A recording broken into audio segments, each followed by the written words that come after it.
Okay, so we're diving deep today into a whole bunch of quotes about motivation and success. Yeah, we've got some great ones lined up. Steve Jobs, Mike Gafka, a bunch more. And we're going to see what these little nuggets of wisdom, these quotes can tell us, or how they can be helpful for you. Right. It's amazing how these little snippets, just a sentence or two, can pack so much insight, into what really drives us to achieve. Totally. Like this one from Steve Jobs. If you are working on something that you really care about, you don't have to be pushed. The vision pulls you. Mm. I mean, that's powerful. But it makes you wonder, how do we find that vision? That thing that just pulls us in. I think it starts with passion, finding what truly resonates with you, something you really care about. What sparks a fire in you? What makes you want to jump out of bed in the morning? Yeah, what gets you excited? Exactly. And it's not just about setting a goal, it's about finding that burning desire. That becomes the driving force behind everything you do. You brought us these quotes today. Is there something in particular, like one of these quotes, that's resonating with you right now? Something that you're thinking about in your own life? That's a good question. I guess maybe it's about finding a clearer vision in my own work, or maybe needing a bit more motivation in a certain area. Yeah, that makes sense. And speaking of motivation, Mike Gafka, he adds a little bit of a different spin on this whole vision thing. He says, to be successful, you must accept all challenges that come your way. You can't just accept the ones you like. So it's kind of like a reality check, right? It is. It's easy to stay motivated when things are good, when you're winning. But Gafta's saying, no, true success is about the whole journey, the ups and the downs. It's about facing those tough challenges head on, and not just dealing with them, but seeing them as chances to grow, to learn. So how do we actually do that? Shift our thinking to see challenges as opportunities, especially when, they feel really hard. One way is to break it down. Take those big, overwhelming challenges and chop them up into smaller, bite-sized pieces. Okay, so make them less intimidating.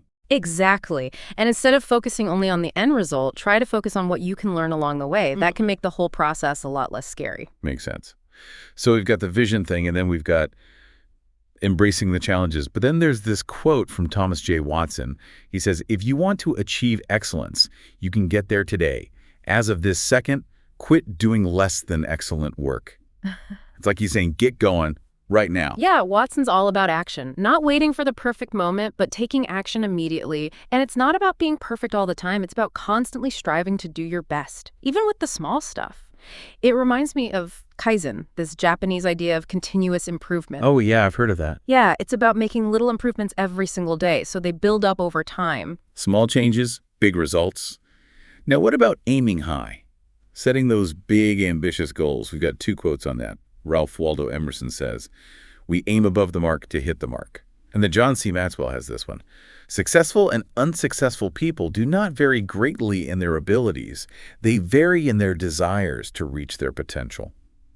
So it's all about those big dreams, right? Absolutely. Setting those ambitious goals, even if they seem out of reach. That's how we grow. When you aim high, you push past what you think you're capable of. You discover your potential. Right. And there are frameworks out there to help with that, like SMART goals, specific, measurable, achievable, relevant, and time-bound, or OKRs, objectives and key results, focusing on the outcome and how you'll measure your progress. So a framework can help you make a big goal into something you can actually work towards, like that.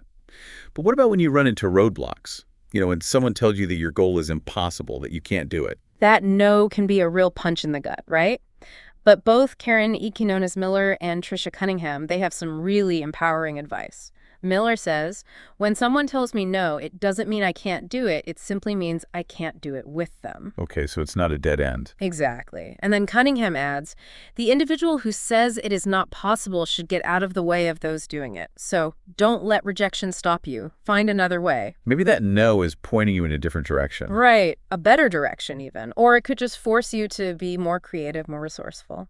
I love that. So we've covered a lot. Having a vision, embracing challenges, aiming high, dealing with rejection. What else is there? Well, George Lorimer says you've got to get up every morning with determination if you're going to go to bed with satisfaction. And William Butler Yeats has a similar idea. He says, do not wait to strike till the iron is hot, but make it hot by striking. It's about taking action, doing something even when you don't feel like it. It's about that sense of accomplishment at the end of the day. But is it possible to enjoy the process, not just the end result, but the whole journey. Oh, absolutely. It's about finding the joy in the doing, not just the finishing. Greg Anderson puts it nicely. Focus on the journey, not the destination.